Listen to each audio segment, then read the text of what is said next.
الرحمن علم القرآن خلق الإنسان علمه البيان الشمس والقمر بحسبان والنجم والشجر يسجدان والسماء رفعها ووضع الميزان ألا تطغوا في الميزان وأقيموا الوزن بالقسط ولا تخسروا الميزان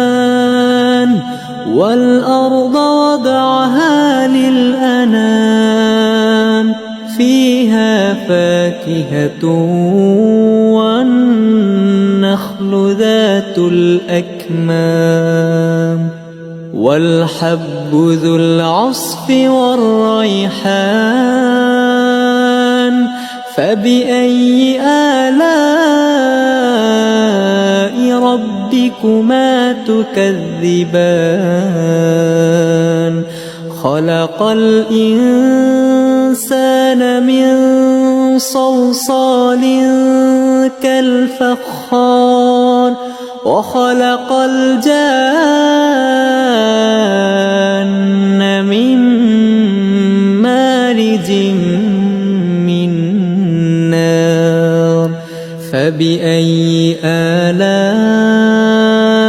ربكما تكذبان